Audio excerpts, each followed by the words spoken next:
It's one of the hardest parts of choosing this business is to manage your personal finances so that you can stay here long enough to weather the storms that you're inevitably going to get through.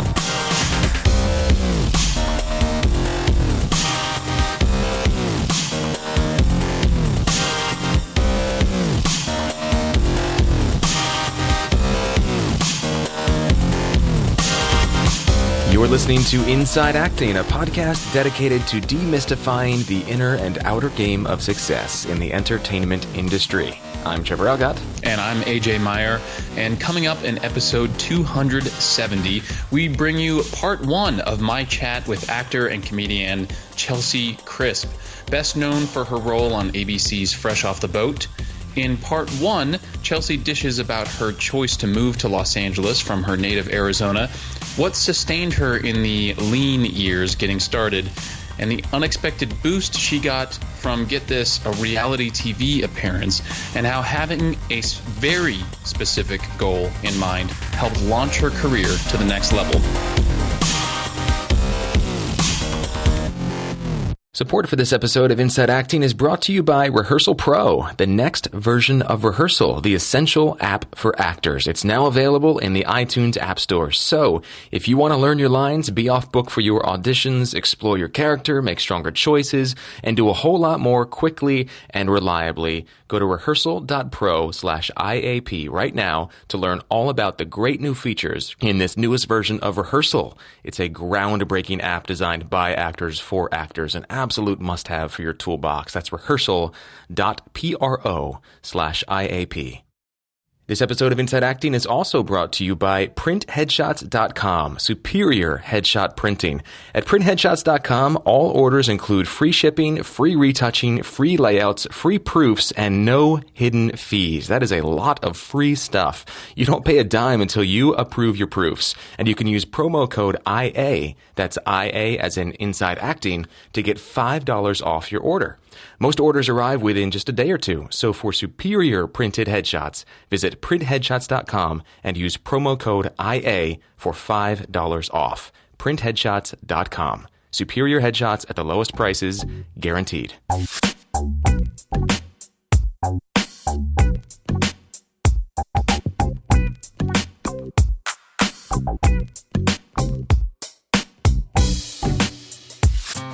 Hey, Trev.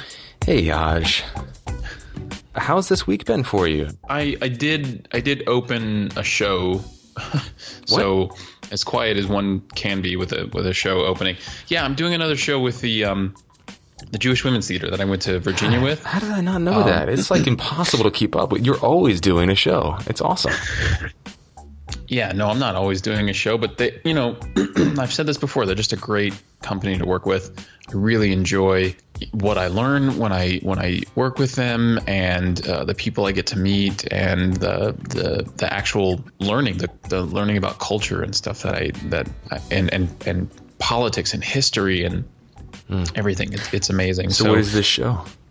This one is, so the one I went to Virginia with was about Persian Jews, Jews from Iran, and then or that part of the world, and then this one is about Sephardic Jews, and Sephardic literally means Spanish. So these are the Jews who were exiled from Spain during the Inquisition and ended up all over the world, Cuba and Morocco and Egypt. And of course, Israel and Europe and America, but they have a very different experience than the Jews who ended up in mostly Eastern Europe, but Europe in general. So it's really interesting. I'm actually singing a couple of songs. I'm playing guitar, accompanying myself on a guitar, and playing some songs in what's called Ladino, which is a specific type of Spanish that the Sephardic Jews wrote with Hebrew letters. So Spanish, the Spanish language, but written with Hebrew letters. Very, very interesting. That sounds so cool. That sounds almost like nothing you've ever really done. I mean, I'm just tricking myself into believing it's Spanish because it's so close. I mean, it is Spanish, but it's just very, like, there are some differences, like in the numbers, for instance. Instead of saying seis for six, cinco for five, they say siete, and then for six, instead of seis, it's sech, which is spelled in English letters anyway, SEJ. It's really fascinating, and it's one of their salon shows. So the way that this company works is, many of their shows, they actually travel around with them. So we did one in their space to open, but then we did two in the South Bay yesterday, which is kind of the area of Los Angeles where I live. We did we're doing some in Encino, Toluca Lake, other areas of the valley, Pacific Palisades, Beverly Hills, just kind of all over Los Angeles, in synagogues and people's homes and stuff. I think I may have mentioned that that's how they work on a previous episode, but it's really cool. This is the first time I've really done the sort of traveling around with them thing. And it's only 2 weeks, and we closed the show in, of all things, somewhere in San Francisco or like Palo Alto, somewhere in the Bay Area of California. And this is a paid gig, I take it? Yeah, they pay. I think I mentioned this before. Like, one of the reasons I love working with them is they're super respectful of all of their actors' time. They feed us, and they pay like 5 times as much as one would make if they were doing a 99-seat theater kind of thing. Okay, so I got to ask, because I know there's a lot of people listening to this going, how did this happen? AJ is basically an artist in residence almost with this theater company. I mean, you've done like half a dozen shows with this company now. I think this is my 4th. Yeah. Okay. So getting close to half a dozen shows, and it's been pretty consistent work. So what were this, looking back, what were the steps that led to where you are now, where you've just basically got a repeat client, so to speak? That's really funny. Well, the origin story is ridiculous. Like, I was working, I've done a couple of shows that were written by this well-known local playwright. And she was doing a couple of her scenes. She was presenting a couple of her scenes at this like Jewish theater event. So let me stop you and back you up just for 1 second. How did you get to be working with this person? Was this like LA casting stuff? Was this through agents? This playwright was through another relationship. It was like a director. I mean, if you really want to connect the dots going all the way back, the same show that got me my manager, which I auditioned for at the Pacific Resident Theater, the director of that show directed another show that was written by this playwright named Wendy Graff. Wendy is a playwright, but she also happens to be Jewish, so very often she writes about the Jewish experience. She wanted to do a couple of scenes at this Jewish theater like conference at UCLA. I did a couple of those scenes. Rhonda Spinak, who is the artistic director of the Jewish Women's Theater, saw me in those scenes, and get this, 4.5 years later, that's not an exaggeration, emails me and says, "Hi, you probably don't remember me, but I saw you in Wendy Graff's pieces at AJT at UCLA. We're doing this show. Would you like to come and be a part of it?" And that was the first time I ever worked with Jewish Women's Theater. So those are the steps, if you connect the dots going all the way back. Okay. I just think it's fun to sort of deconstruct because I think it was Ben that called in like many, many hundreds of episodes ago and was like, so how you have these stories about people who were like, I moved to LA and then I got a role in Avatar 2, and you're like, whoa, back up, how did that happen? And time and time again, we come back to, there's no shortcut. It is doing good work, working consistently, working hard, doing good work, and being nice to people. And then they hire you. It's repeat business. That is what every successful business is built on. So the home we were in last night was the home of one of the people who's on the board for Center Theater Group, which is the company that Trevor and I work for at the Kirk Douglas Theater, the Mark Taper Forum, the Amundsen. And they came up to me, this couple that are on the board came up to me afterwards, and they said, "Okay, so who do we need to tell that you're fabulous and extremely talented? Michael Ritchie? Do we need to tell Michael Ritchie?" And Michael Ritchie is the artistic director of CTG. I was like, yeah, I don't think Michael cares, but maybe whoever's in casting, you can tell the casting directors. But it's funny because we're talking about this one thing leads to another, and that's kind of the story that I wanted to tell about in general today. But that's what I put in the outline anyway, because I talked about that audition that I had for the lead in School of Rock. I didn't get it. They didn't think I was right for it, but the casting director, I'm not kidding, followed me out of the room while I was packing up my guitar and packing up my stuff. She's like, AJ, and she came out and she goes, do you know the Valjean stuff? Wow. And Les Mis is like the show. That's like the reason that I wanted to do musical theater in the first place. And so in my brain, I'm like, oh my God, I've been off book since I was 9. Out loud, I went, mm-hmm. And she was like, great, we're putting together a tour, and I want you to put yourself on tape. So, it's exactly what you're just saying. Not only relationships, but I also feel like you can build all the relationships you want, but if you don't show up and do good work, time and time again, the directors and artistic director and writers and other actors at Jewish Women's Theater, for instance, have said, we love your work. We love your work ethic. We love what you come in and do, et cetera, et cetera. If I was goofing off all the time and only giving them partially what they want, they wouldn't ask me back. Why bother? They could find, we're in Los Angeles. They could probably throw a rock and hit another actor who can come in and do this, So yeah, it's definitely about relationships, but you got to show up and do good work too. Yeah. And I worked really hard on that School of Rock audition, and I wanted to ask how that went, but let's get back. I want to get back to this Jewish Women's Theater project. So let's just put that in the parking lot for a second. But getting back to this, how you got to be a sort of go-to person for Jewish Women's Theater. You said just again, hard work, showing up consistently, being kind, and doing good work. So tell us a little bit more about what's next, I guess. I don't know if I've talked about this on the show yet. I'm also up for a big promotion at Apple, and part of me is feeling like, and it's been a topic of conversation a lot lately on the podcast, and we do touch on it in this interview series. Part of me feels like it's time for me to have that my Thrival job gets to be a bit of a more a big boy job, for lack of a better term, so that I'm not constantly questioning whether or not I can get new headshots or go to a class or do, whatever.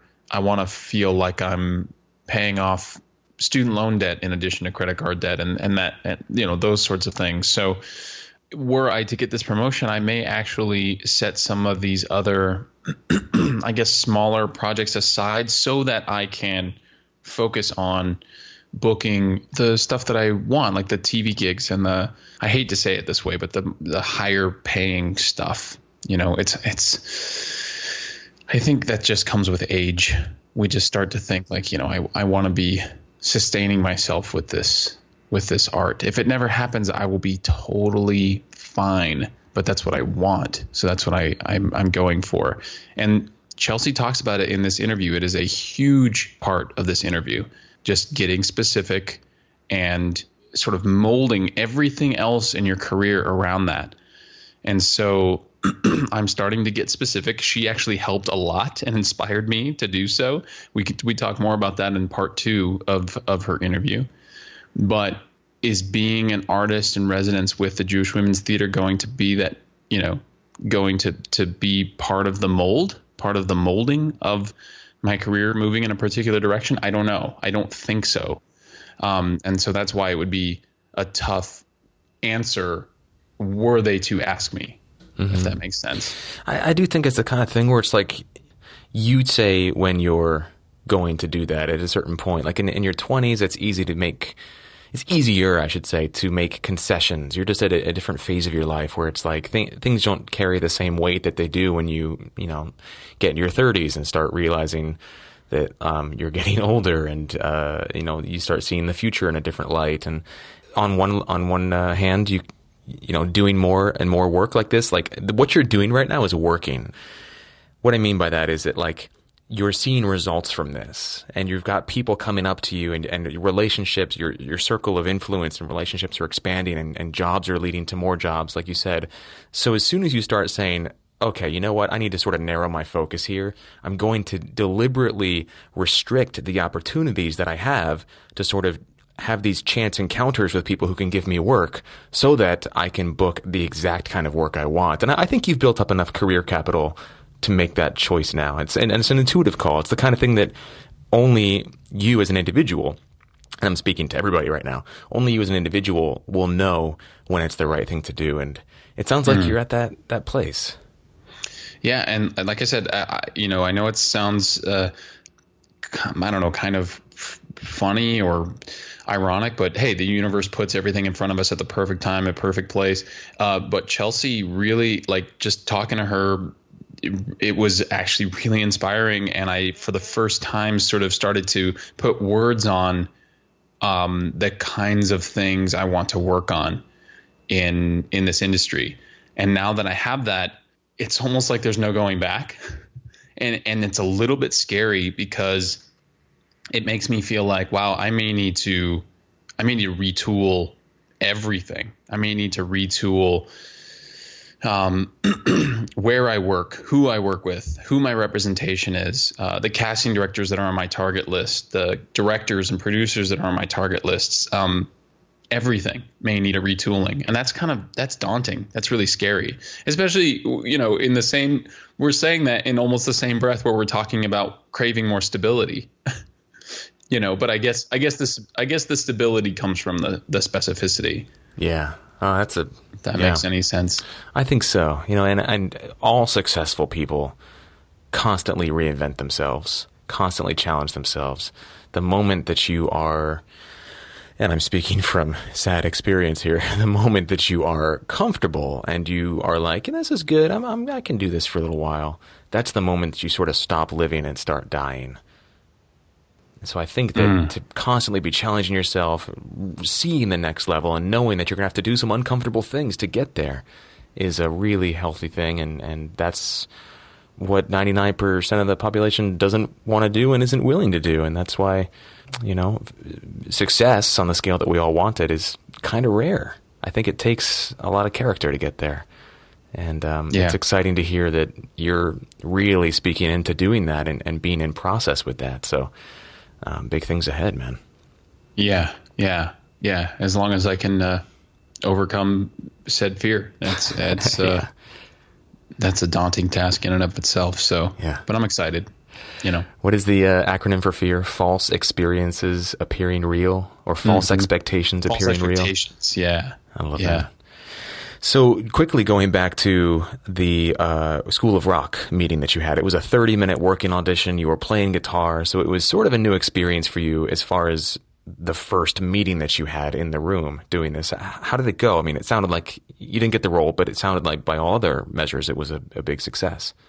Yeah, I had heard that the casting director was super nice from friends who knew her and had auditioned with her, and that she had cast, I had like at least 3 people tell me, oh my gosh, that's Mary Sugarman. You're going to love her. She's so nice. What a name. With a name like Sugarman, can you not? Right. How can you be the mean? Sweetest? Yeah. Oh, jokes. I'm sure she's never heard that. Yeah, right. So it was just, I was at ease being at ease. In other words, I went in knowing that, like, apparently she's the nicest person ever, and it's going to be so, it's going to be a nice room and blah, blah, blah. So I went in with that expectation, or that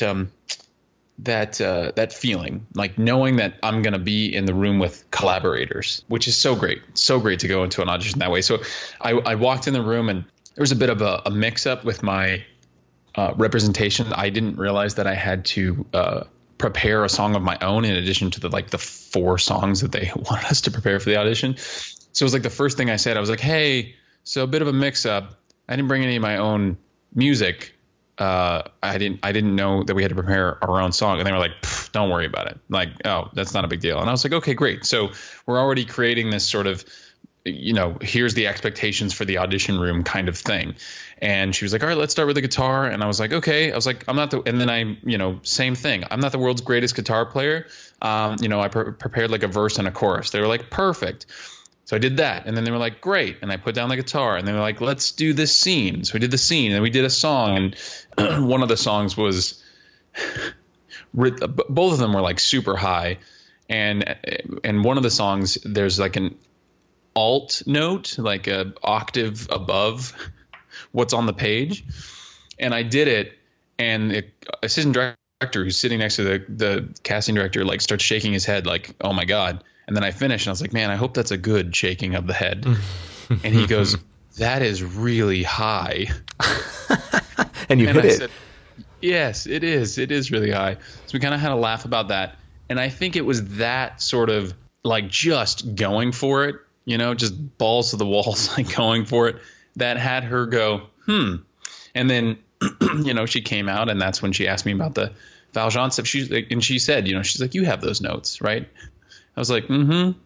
So, I guess my manager is friends with her from way back when and emailed her, and she got back to her right away. She said, he's not right, not going to be right for this one, but, yada, yada, Les Mis. So once again, just doing good work. And I told her as I left the room the first time, I said, by the way, so-and-so, so-and-so, and so-and-so all found out that I was coming in to meet you for the first time, and they all say hi. They love you, and they wanted me to wish you, the best. And so when she was walking back into the room after asking me about the Les Mis stuff, she said, thank you so much for passing along that message. That was very sweet of you. So, yeah, it's,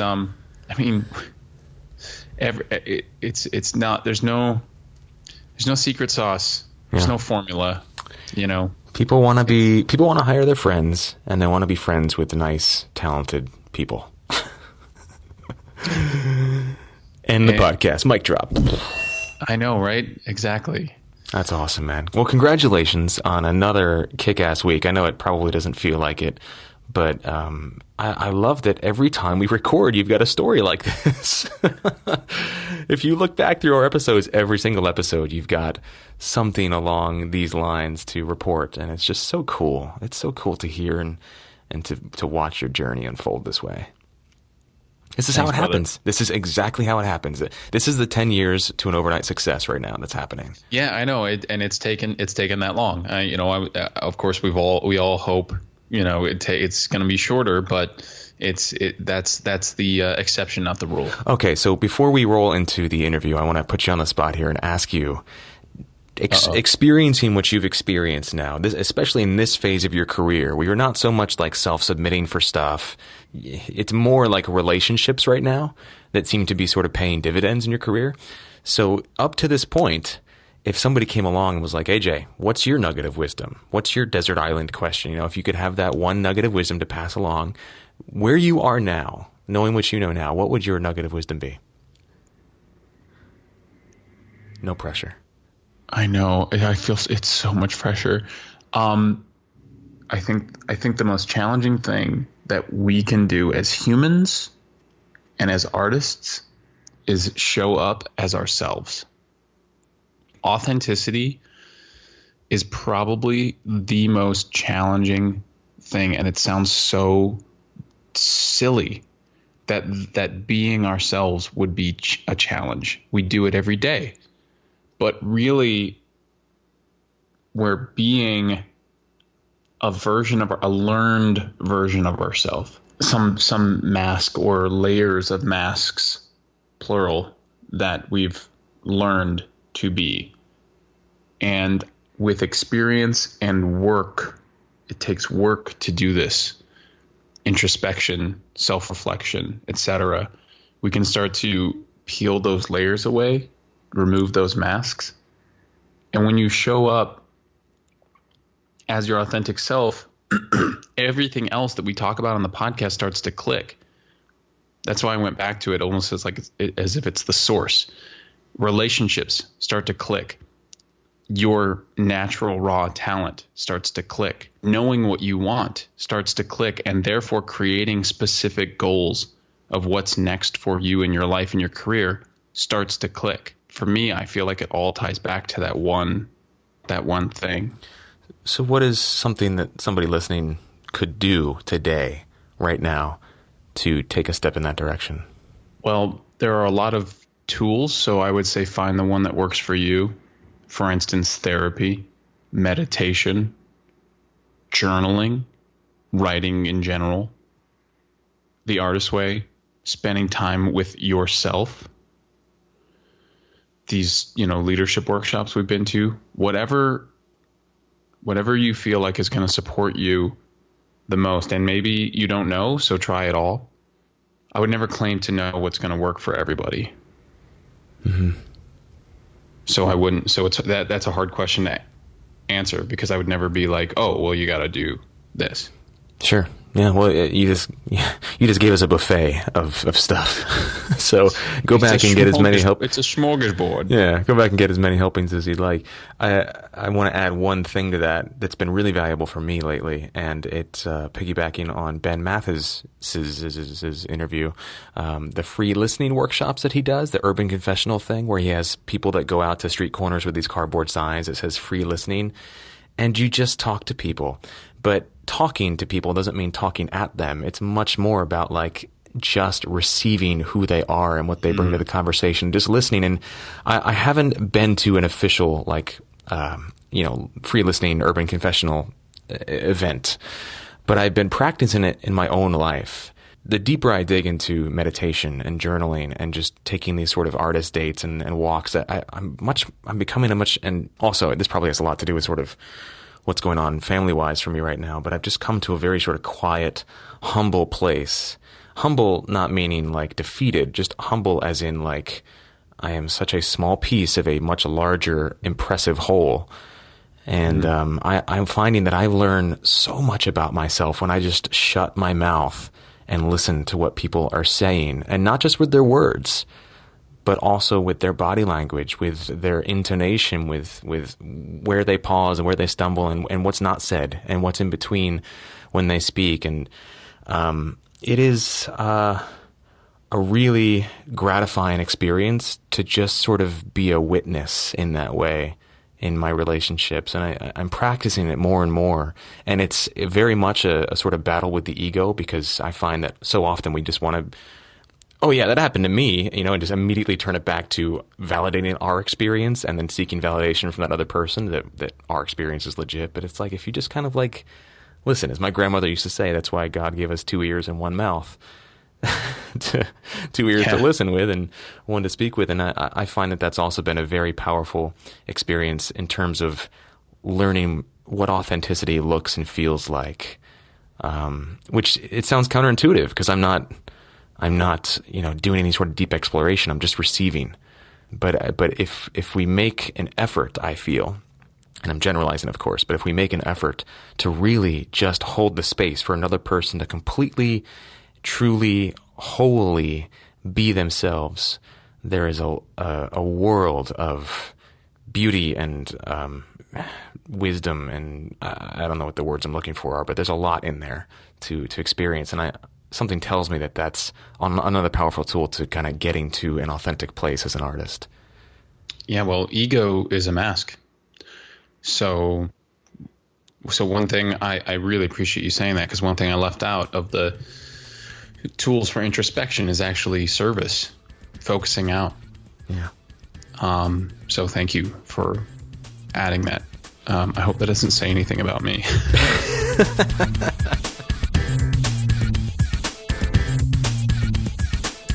Support for this episode of Inside Acting is brought to you in part by VO2GoGo.com. As you know, the award-winning voiceover training system and winner of Backstage's Reader's Choice Award for Best VO Training 4 years in a row. Visit VO2GoGo.com/start for a free Getting Started in Voiceover online class that'll help you add voiceover to your acting portfolio. That's VO, as in voiceover, 2GoGo.com/start. So enjoy part one of my interview, guys. I would put this interview up there, and I say it in part two, actually. I say these words. I would put this interview up there with the Alexis Cara and Jenna Fisher episodes. I mean, it's that good. So that is all I wish to say for now, and we'll catch you on the other side.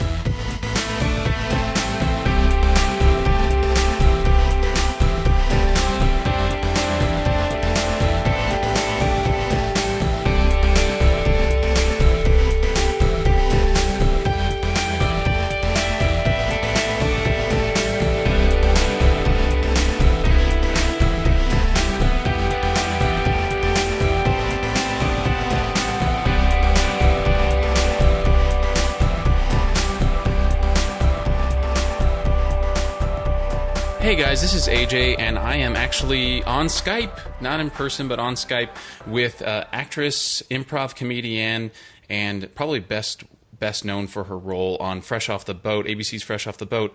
Actress Chelsey Crisp is joining us. Thank you so much for being here. Yeah, thanks for having me, AJ. So you've listened to the show, but we do like to start at the beginning, and I know you have your roots in Arizona, but why don't you talk about your sort of journey from there to Los Angeles?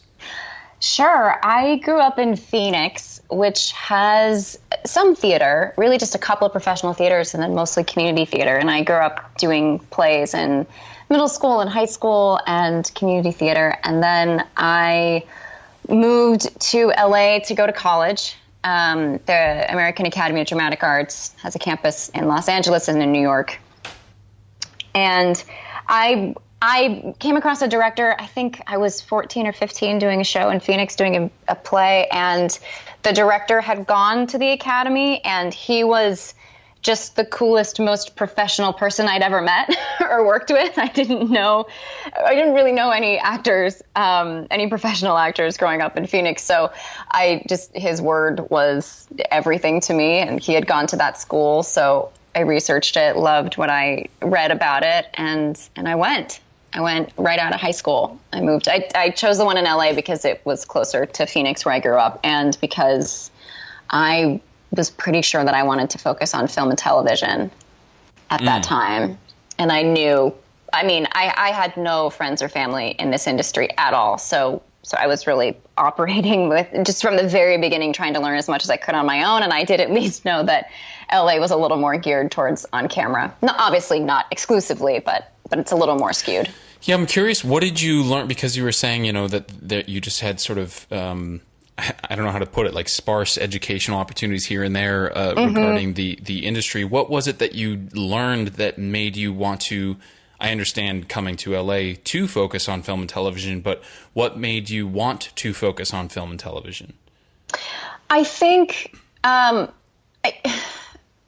think probably when I was in school at the Academy is not like some film and television school. It's a theater school like any other. It just, in the second year of the program, there was some on-camera training.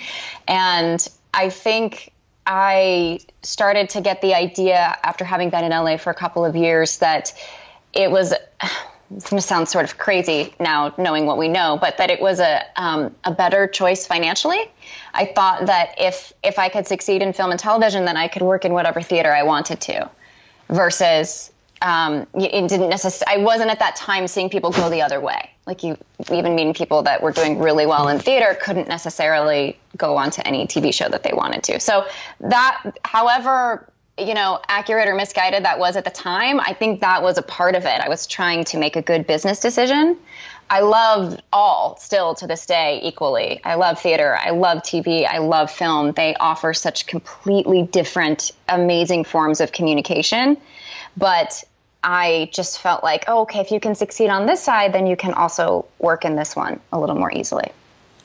Wow. Well, yeah, it does sound like a great business decision, but the beauty of that naivete and then having it work out is awesome. Like I absolutely love that it was rooted in a business decision for you, whereas somebody from the outside might be like, oh yeah, this girl, she thinks she's going to be working in film and television, and then you actually did exactly. it. It's awesome. What a stupid. I mean, it took me so long to get a full-time contract, which we'll get into. But what a silly thought that, because of course, I was in school with some of the most talented people I'd ever met, and standing there at that time, we thought we all were going to make it. I thought everyone there deserved.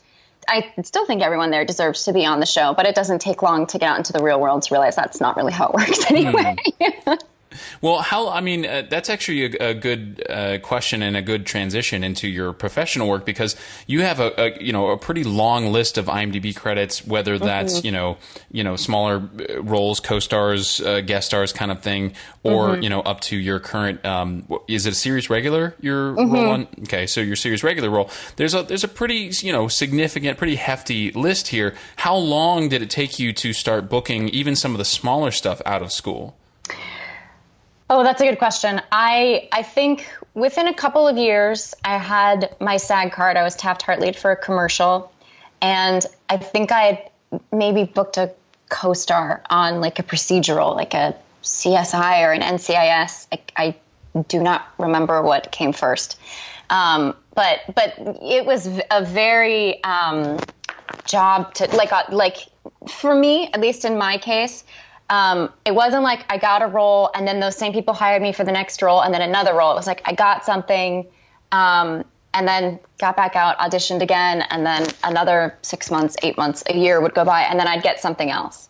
So it was, I want to say, 8 years maybe between graduation and like living off of acting income, where I could actually stop with all of my day jobs. And I had a lot over the years. Okay, now it's a question we get a lot, so I have to ask, what were they?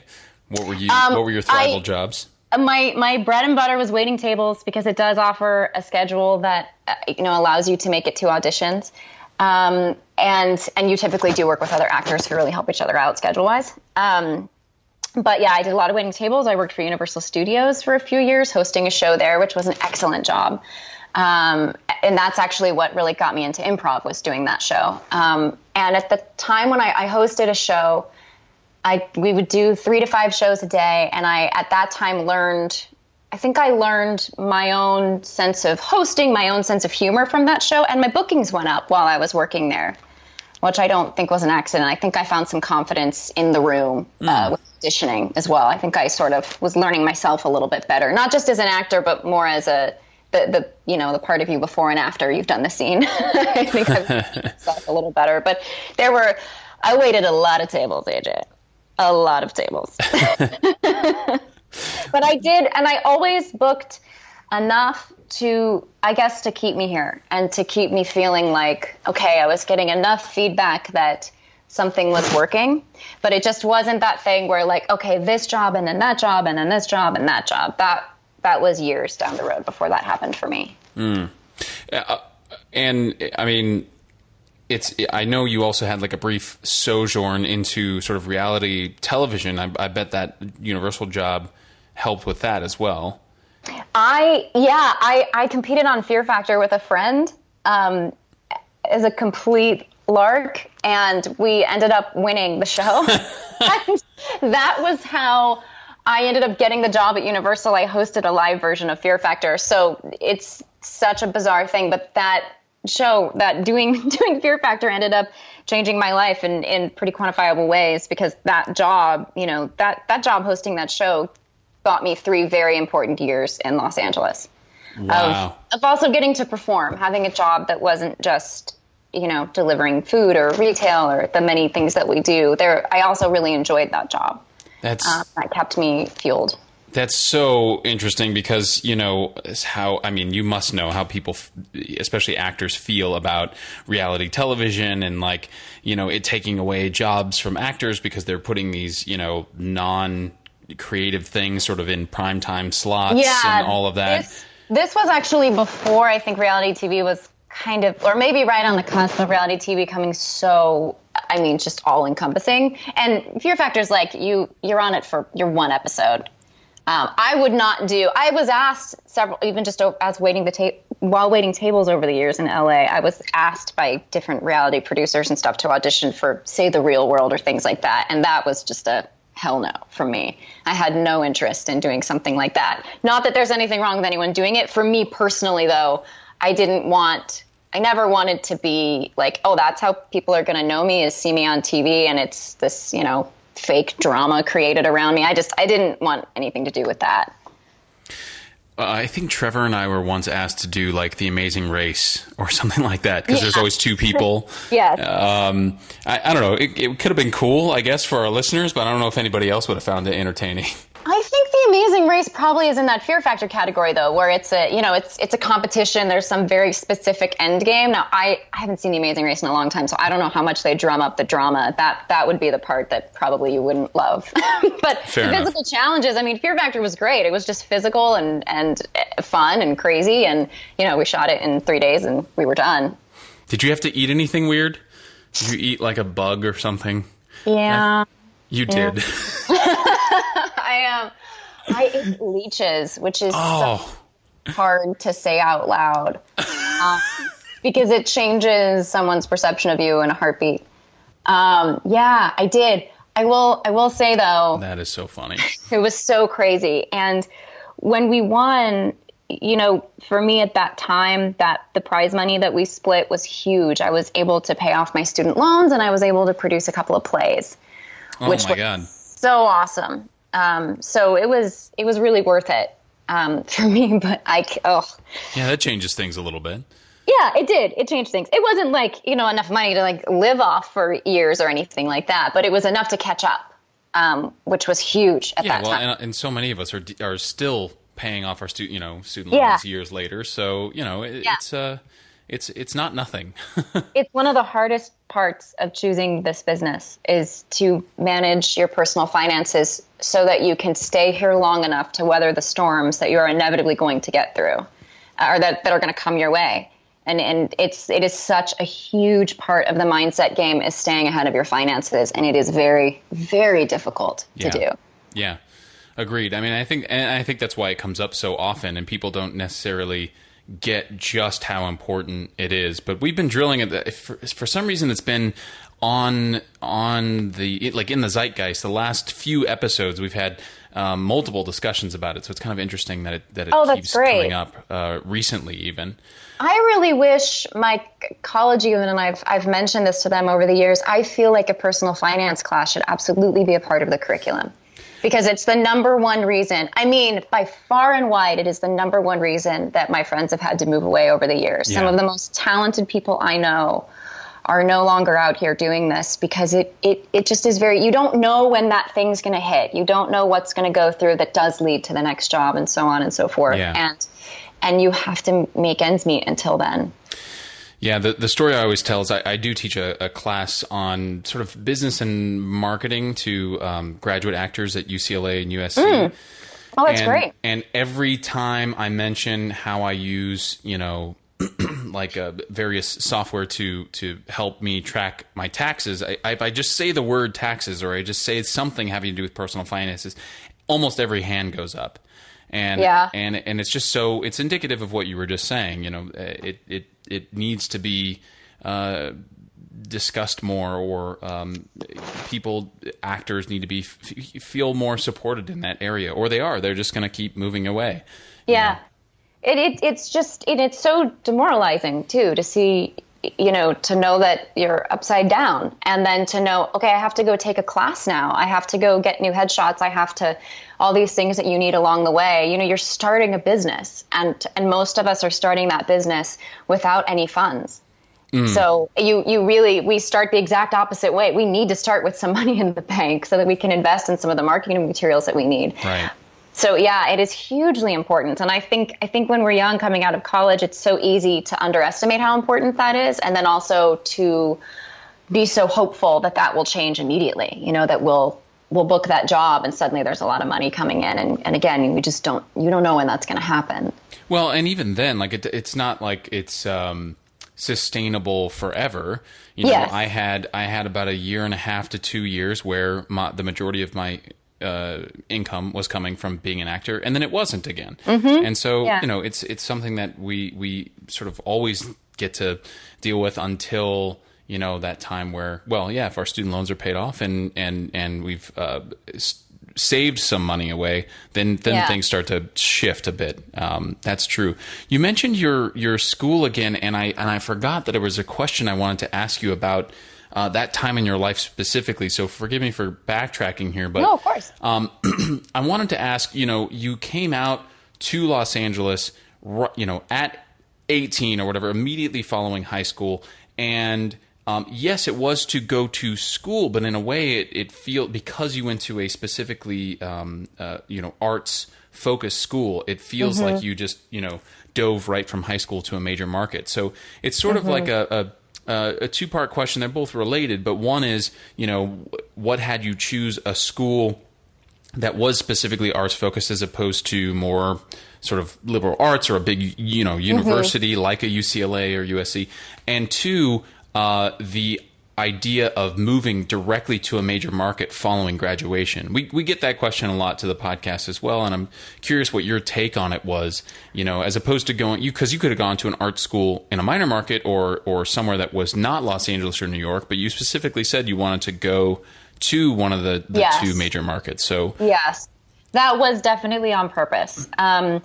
And it was hard because my high school friends, I am to this day still very close with, and everyone went to in-state schools or went to ASU or U of A. And ASU and U of A both have theater programs, good theater programs. But I was so certain of what I wanted. And no, I didn't. I got very specific about my goals, which we probably should talk about later on after I'd been in LA for a while, like very hyper specific. But at that time, I wasn't that specific. I just knew I wanted to act. And so I wanted to study somewhere where it was morning, noon, and night acting classes. I wanted to get up and take dance, take singing lessons, study dialects, work on classics, work on contemporary plays. I knew that was what I wanted. So I picked the most intense program that I knew of.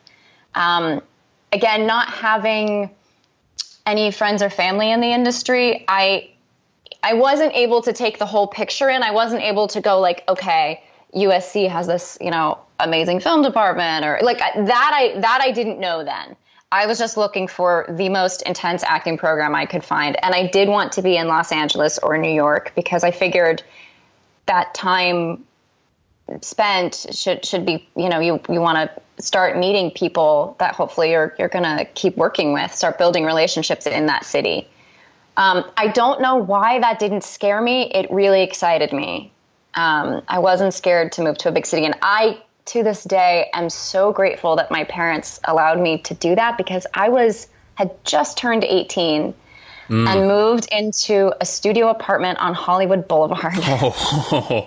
My school was in Hollywood at Sunset and La Brea. Yeah. So, I mean, I moved into like the heart of this enormous city, and my parents, bless their hearts, they knew how serious I was about this.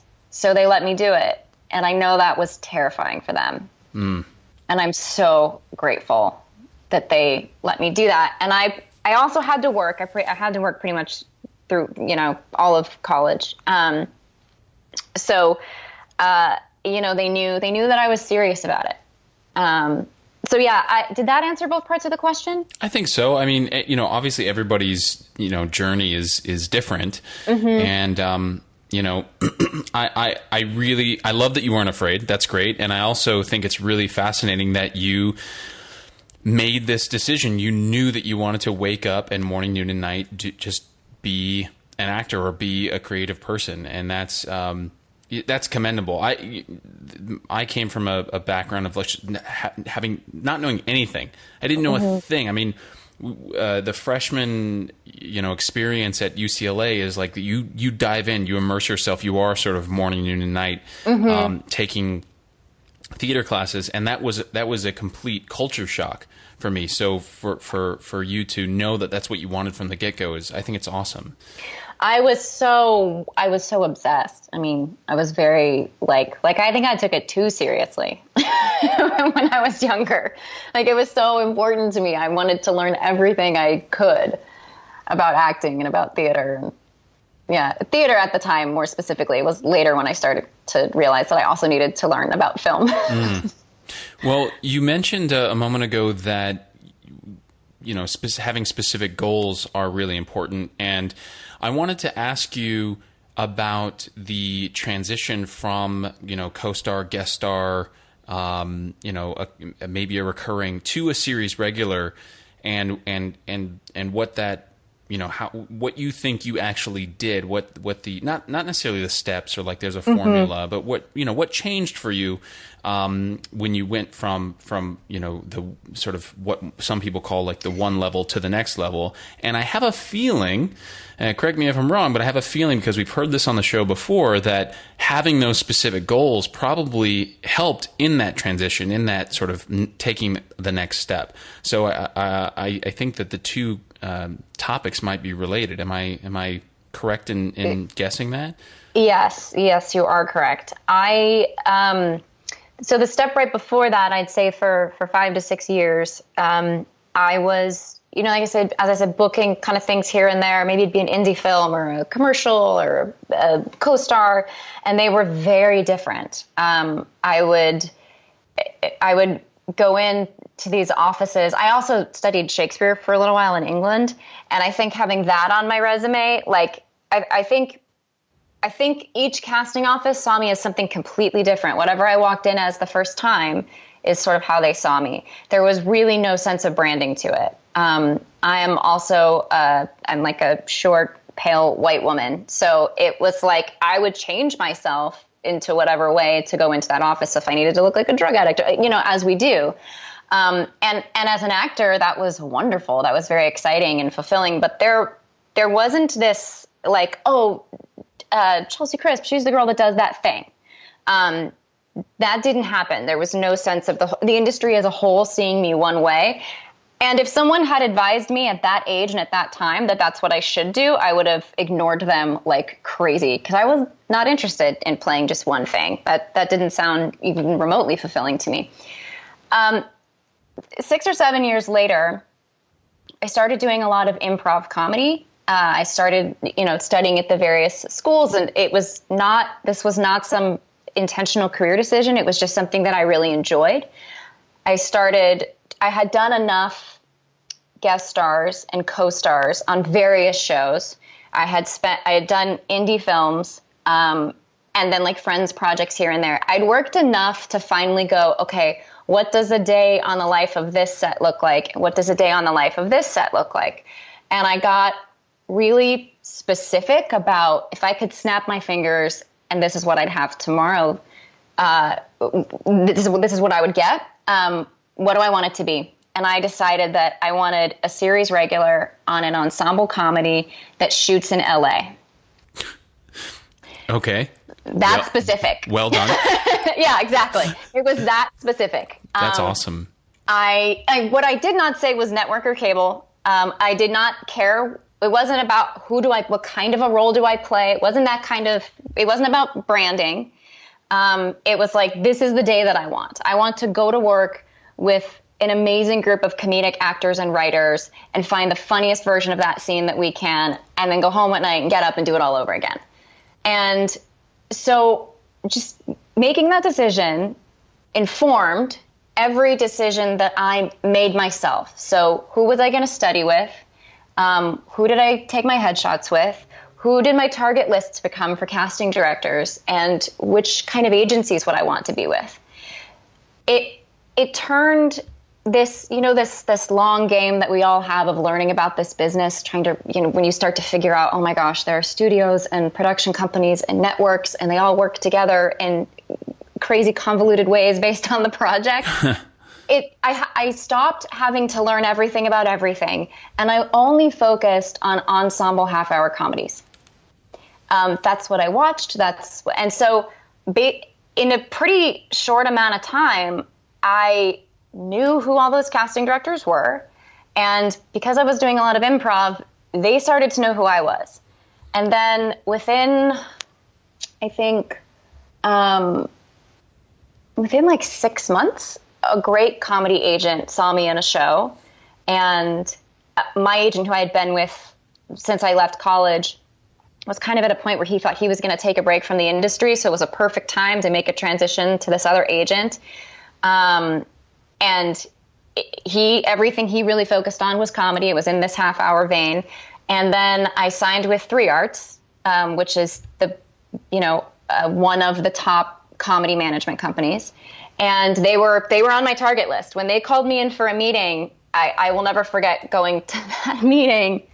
And I met with a couple people there, and at the end of the meeting, they're like, well, we're sure you have a lot of meetings to take, but we'd really love to work with you. And I just looked at them and I was like, I could bullshit with you, but I have a very short list that you guys are at the very top of. So if you want to work together, like, I would love to work with you. Done. Yeah, done, guys. And they've been my managers ever since. And I think in the first year and a half, I got my first series regular on a comedy, which was a 1-season show for Spike called The Joe Schmo Show, which is actually a reality parody show. Perfect. Yeah. Which was very fun. And then they basically just focused on building my resume in the realm of comedy. And then something I didn't know at that time is that it's a lot of the same directors that sort of move show to show. And I did a very small co-star on New Girl that I think was small to begin with, and then was even cut down pretty dramatically by the time it aired. And from that show, the executive producers of that show were producing the pilot of Fresh Off the Boat. And the same director of that episode was directing the pilot. And they just called my agent and offered me the part. Oh, my God. It was amazing. It was about 3 years to the day that I had set that goal. But it was maybe a year and a half before I actually, for the first time ever, was able to live off of my acting income. And I think, as you look back and as I've looked back and tried to, take lessons away from this in an effort to help friends navigate this same system, I know that there is no one way that is right for everybody. I would never claim that. But if somebody were to go, like, I know what it is, I know what that thing is that I really want, I can say, at least in my case, that specificity opened up so many doors for me. It just made so many decisions easier for me. I wasn't spinning my wheels as often. And it also made it very easy for me to communicate. This was a really unexpected bonus. I could tell somebody exactly what I wanted. So when I got called in for that meeting with that agent and the meeting with those managers, I could tell them exactly what I wanted. I want a half-hour sitcom that shoots in LA. They now know exactly what to do with me. They know who to call. They're like, you've got to sit down with Allison Jones. You've got to sit down with Dorian Frankel. They know which casting directors should know me. And it takes their whole Rolodex of people and all these options of what they do for you, and it narrows it down into such a specific way that they can put you in a room where you are actually going to add value to that person. And it was kind of amazing how fast things moved after that point. And I think it was very easy for other people to communicate. It did become, I was a person who kind of did one specific thing. I didn't play the same type of character, though, interestingly. It didn't limit me as far as what I played, and hasn't yet. So that's interesting. That was actually going to be one of my follow-up questions too about this, because with the series regular and you're playing a very specific type of role, I feel like every actor has this. Well, you even said it. You said every time you walked into a room, your sort of first impression was the thing that you feel like they just continued to see you as from that point forward, right? Mm-hmm. And so I'm wondering if you feel like now, if you are, or when you go out on auditions and stuff like that, do you feel like your role from Fresh Off the Boat is kind of following you around, yes, so to speak? Yes, that's now the first time that it's happened, because I am so different from the character that I play on the show. I don't even look the way I look on the show, so it has been an interesting thing. Now, the show's been on now for 3 years, and it's doing well, and we hope to continue to make more. So now I've this year had to go, okay, now it's time to set a new goal. Now I need to figure out what the next thing is going to be. And part of that that's next, interesting. Yeah, it's really, because now it's like we could be on the air for 7 years. So now I have to figure out, how do I spend the hiatus time and what do I want next? And I want to try to do it in as specific and clear of a way as I did before, because now I really at least experienced that working for me. But yes, the answer to your question is that character is such a specific aesthetic, and it just happens to not be the way that I look. So it's really my agents and managers making sure that people see other footage of me, and then me going into the room, because the second I'm in the room, that's gone. But it's hard, I think, it would be for me too. I mean, I see it all the time on the street when someone meets me and realizes that I'm from the show. Like, it's a very bizarre experience putting the two together. I'm spray tanned. My bra is like really padded. It's the huge teased hair, and it's a really kind of hilarious look that we do. And I am a jeans and t-shirts, pale Irish girl. But you think that your representation is actually, successfully saying, like, look, she's not that person. Like, have her in for, I know it might be weird that we're submitting her for this, but you just have to see her. And then people are like, okay, we'll give it a chance. And then you go in and, oh yeah, she's not that person. Yeah. Well, and casting directors know me. So they also are an ally in that process and able to say, hey, watch this footage, but understand that there's a different person underneath all of that. And so here you'll get a sense of maybe comedic timing, but that's not the aesthetic. I mean, unless you were to rebuild it, that's not the aesthetic that you're going to get. And so, yeah, it has been, because I get to play that role all the time. I don't want to now just go play that role in other things. There would be no real point to that. So it's now picking and choosing things that are going to be in a very different vein, in a different direction. And it's been really fun, because I think now I get to use a lot of that other training. Now I'll go in for something really dramatic, and a casting director who knows me from comedy is like, whoa, I didn't know that you even had that skill set. That's great. So you try to, look, that can be frustrating and that can suck, but I try to turn that into a positive as often as I can. I try to go, hey, if they think they're just doing a favor for my agent and they're just bringing me in because they want to be a nice guy, then cool. I'd rather go in as the underdog and have them be pleasantly surprised.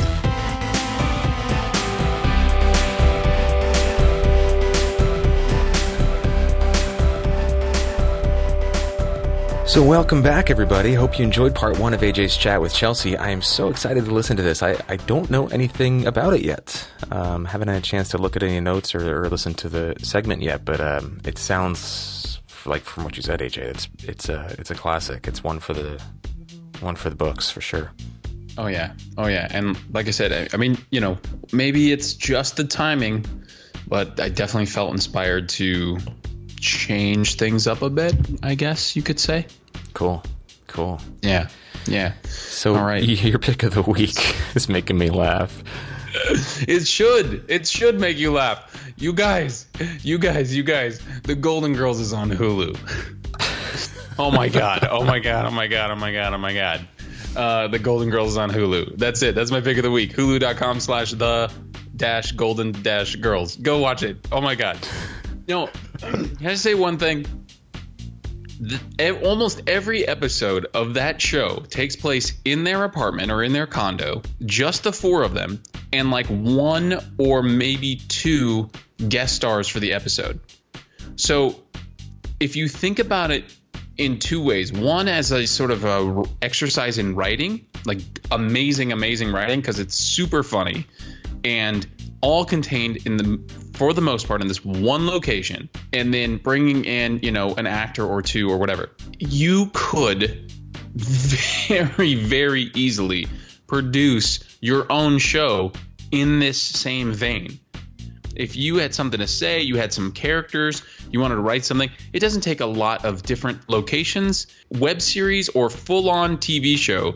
You could produce something like this, and it would be very, very easy. Just as an exercise in great writing and an exercise in making something super producible, if I can turn that into a word, every episode I was marveling at how simple it was. So anyway, that's all I want to say, in addition to the Golden Girls on Hulu. Amazing. All right, man. All right. I remember seeing reruns of that as a kid. So time to do it again. Well, my pick of the week is an app called Overdrive. I'm sure many people have heard of it. It's a way to sort of interface with the public library system, at least here in LA. I can't imagine that it wouldn't be a thing in other parts of the country with other library systems. But I am so in love with the library. I think it is one of the best things of our society. It's amazing. All this information for free. And the Overdrive app is a great alternative to Audible. There are a lot of audiobooks available in the library system, and they're free. And this app looks and acts and operates and feels almost exactly like the Audible app. So if you love audiobooks and you love reading, obviously the library is a huge resource and it's free. But also this app, it's so great. Download it for free and then connect it to your library account, and then you can access like tens and tens of thousands of audiobooks. I'm listening to one right now that's going to be my pick of the week next week because I'm not quite done with it, but it's amazing. And this app is making it all possible. So I'm really just so enamored with information for free from our government for now. Yeah, I was going to say, geez. Yeah. What's next? Yeah, that's app.overdrive.com. Check it out.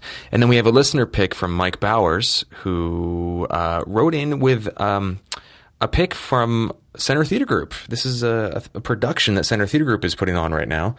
It's an audio tour / show, and all of this was happening when I was out of town with some family stuff. So you know more about remote LA than I do, AJ. Maybe you can speak more into this. The show, it's sort of, it's kind of like a show, but basically you put on headphones, and we're actually not, there's been this mandate from the company. We're not allowed to really tell people much about it because they don't want it to be spoiled. But you put on these headphones and you're sort of led on it's like 3.5 mile round trip journey through downtown Los Angeles, and you visit all of these famous landmarks, and in the headphones are sort of contemplative questions and instructions and things like that go along with what is happening around you as you go through Los Angeles. So I don't know who's where the original idea came from, the inception of it, but it sounds awesome. From what I hear from the people who have worked and have gone out on it, it's a really fascinating trip. Cool. Yeah. So if anybody goes on that, chances are the people leading the group will be friends of ours, coworkers of ours. So say hi to them for us and enjoy it. The link to that is on our website. So that is the Overdrive app, which links up to your public library system, which allows you to read and listen to books on your personal device. The Golden Girls on Hulu, and Remote LA, a Center Theater Group audio tour / show. And thank you, Mike Bowers, awesome person and longtime listener and supporter of the show, for sharing that pick of the week. That's it for this episode. Anything else to add before we get out of here? The characters on the Golden Girls are old and women, which you don't necessarily see on television anymore these days. That's another reason that it's amazing and ahead of its time. Amen. I forgot to say that. Amen. Today's episode of Inside Acting was produced and hosted by me, Trevor Algott, and AJ Meyer. Jen Levin is our production coordinator. Gadala Gubrek is our marketing and web director. Deborah Smith is our community manager. And Grace Gordon is our director of public relations. Fern Lim designed our logo, and Trevor Algott, that's me, edited and mixed the episode today. You can sign up for our weekly email dispatch and listen to all of our episodes at our website, insideacting.net. You can also find us on social media and wherever you get your podcasts. If you've got a minute, please leave us a review in iTunes, the biggest podcast aggregator, because that really helps us out a lot. Big thanks to our sponsors, Rehearsal Pro and VO2GoGo.com, as well as PrintHeadshots.com. And thanks to you guys, our listeners. Visit our website to subscribe to our weekly newsletter, get links to everything we've talked about in this episode, and if you'd like, support the continued production of this show with either a one-time financial contribution or an ongoing contribution as part of our membership. Every penny counts and keeps the show going, helps pay the bills, because it ain't free to make, and we will stop making it if we don't have enough money. So your help is greatly appreciated. Visit us at InsideActing.net to learn more and to show us some love. And that is it for episode 270 of Inside Acting. Thank you so much for listening. We'll see you next week, and in the meantime, get specific.